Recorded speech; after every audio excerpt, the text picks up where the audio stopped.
जैसे जैसे समय बीतते जा रहा है वैसे वैसे पाकिस्तान में आर्थिक संकट काफी गहरा होते जा रहा है।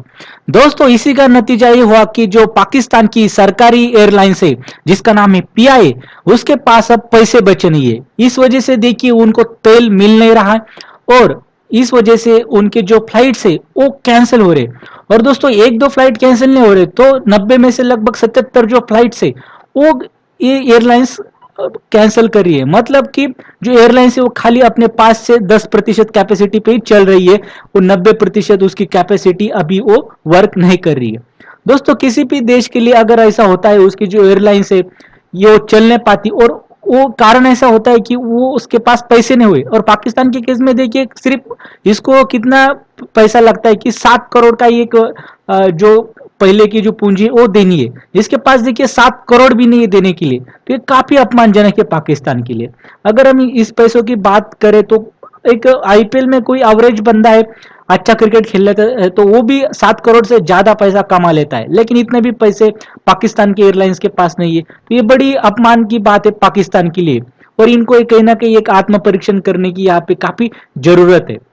दोस्तों ये जो पाकिस्तान की एयरलाइंस है दरअसल इसमें और भी कुछ दिक्कत है, जैसे कि करप्शन तो है ही, मिसमैनेजमेंट भी ये काफी कर देते, डिले भी होता है और एक्सीडेंट भी काफी होते हैं। इसका जो सेफ्टी स्टैंडर्ड है वो इतना अच्छा खासा नहीं है और इसीलिए जो फॉरेनर है वो इस एयरलाइंस में बैठने के लिए कतराते हैं, वो अवॉइड करते हैं और दूसरे जो इमिरेट्स वगैरह की फ्लाइट है वो प्रीफर करते हैं अगर पाकिस्तान वगैरह ट्रैवल करने। तो इस वजह से देखिए इनको फॉरेन का जो ट्रैवल है वो नहीं मिलते और इस वजह से क्या हो रहा है कि ये जो एयरलाइंस है इसको डॉलर्स वगैरह उतने मिल नहीं रहे। तो ये भी एक कारण है कि जो पाकिस्तान एयरलाइंस है वो बुरे दौर से गुजर रही है।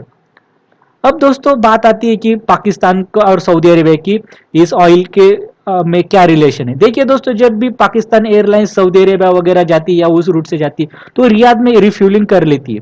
अब देखिए जो रियाद में सऊदी अरेबिया की कंपनी ये भी पाकिस्तान का जो पेमेंट अड़का हुआ था जो पहले वो कर नहीं रहे थे, इस वजह से देखिए ये भी परेशान हो गए और इन्होंने जुलाई महीने में ही पाकिस्तान को एक फाइनल वार्निंग दे दी थी कि भैया आप हमारे दोस्त भी हो गए वो गया एक साइड पे, लेकिन आप हमारे पैसे दीजिए अदरवाइज हम आपको जो ऑयल सप्लाई करते फ्यूल देते हैं आपके एयरप्लेन को वो हम देंगे नहीं। और अब सऊदी अरेबिया ने भी वो बात अब सही करके दिखाई और सऊदी अरेबिया इनको अब तेल फ्री या उधारी में नहीं दे रहा है और देगा भी क्यों दोस्तों, उसके भी अपने इंटरेस्ट है। वो भी अभी एक ऑयल अगर खत्म होता है तो सऊदी अरेबिया के आगे भी काफी दिक्कत है। तो इसलिए देखिए सऊदी अरेबिया जानता है कि पाकिस्तान हर बार हमारे तरफ आएगा और हम हर तरफ इसके जो चीजें वो नहीं हम नहीं दे सकते। भले या उनके जो प्रधानमंत्री इमरान खान इनके जो प्रिंस थे सलमान उनके ड्राइवर बने थे, लेकिन तभी भी सऊदी अरेबिया ने अपना रुख साफ कर लिया कि वो अब ज्यादा ये जो उधारी है वो टॉलरेट नहीं करेगा। अब दोस्तों एक आपको एक बात सरप्राइजिंग मतलब एक थोड़ी सी हंसी भी आएगी कि देखिए पाकिस्तान जो है ना इसने आईएमएफ से कर्जा मांगा था 3 बिलियन डॉलर। मतलब ये मोटा मोटी हम देखा जाए तो एक 25,000 करोड़ होता है इसका। तो देखिए इतना ये आईएमएफ से मांग रहे थे, इसके वजह से देखिए इनके उटक पटक शुरू थे।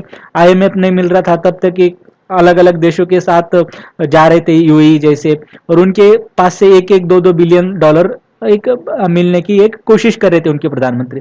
लेकिन देखिए जो एयरलाइन सीपीआई इसके ऊपर जो कर्जा है वो लगभग 2.5 बिलियन डॉलर का है। मतलब देखिए इनको 3 बिलियन डॉलर का अगर पैकेज मिलता है आईएमएफ से तो खुशी मना रहे, और ये जो एयरलाइंस है उसके ऊपर ये 2.5 बिलियन डॉलर का कर्जा है। तो मतलब ये काफी कर्जे में और सरकार इसको बेल आउट नहीं कर सकती। पाकिस्तान पहले ही पाकिस्तान कंगाल हो चुका है और ये बातें नहीं हो सकती। तो इसलिए आप ऑप्शन क्या है, तो देखिए एक ही ऑप्शन है पाकिस्तान सरकार के सामने, वो है इसको बेच देना, इसका प्राइवेटाइजेशन कर देना। अगर ये ऑप्शन पाकिस्तान करता है तभी एयरलाइंस बचेगी, अदरवाइज ये बैंकरप्ट हो जाएगी। पाकिस्तान की कोई सरकारी एयरलाइंस फिर बचेगी नहीं दोस्तों। और दोस्तों भारत के लिए भी एक अच्छा अपॉर्चुनिटी यहाँ पे, क्योंकि अगर ये बेचते तो नेचुरल है कि पाकिस्तान का कोई बंदा शायद ही इसको खरीदे, इतना उनके पास अभी कैपिटल नहीं है। तो अभी लिए भारतीय जो बिजनेसमैन है वो यहाँ पे इन्वेस्टमेंट कर सकते हैं और ये भारत का एक जो इन्फ्लुएंस है वो भी पाकिस्तान में जो फाइनेंशियल इन्फ्लुएंस है बढ़ा देगा। तो भारत के लिए भी एक अपॉर्चुनिटी है। और दोस्तों एक बात हम जान लेना चाहिए कि जो पाकिस्तान है वो जितना गरीब होगा, जितना इसमें आर्थिक संकट गहरा होगा, उतना ही इस पर जो चीन है उसका इन्फ्लुएंस और ज्यादा बढ़ेगा। देखिए अभी बीआरआई समिट हुई थी तब पाकिस्तान के जो केयर टेकर प्राइम मिनिस्टर थे वो गए थे, उन्होंने काफी हाजी हाजी की थी चाइना की। यही नहीं तो जो श्रीलंका है उनके भी जो प्रधानमंत्री उन्होंने भी चाइना की काफी हाजी हाजी की थी। ये क्यों कर रहे हैं? क्योंकि देखिए अब ये वीक है, पाकिस्तान और श्रीलंका दोनों के ऊपर डेप्ट है और इसलिए इनके चाइना को ये आगे आगे कर रहे हैं। तो दोस्तों ये बात है कि पाकिस्तान अगर बहुत ही कमजोर होता है तो चाइना के इन्फ्लुएंस में जा सकता है। ये हुई दोस्तों बात। आपकी क्या राय इस बारे में तो आप कमेंट सेक्शन में जरूर बताइए। बहुत बहुत धन्यवाद।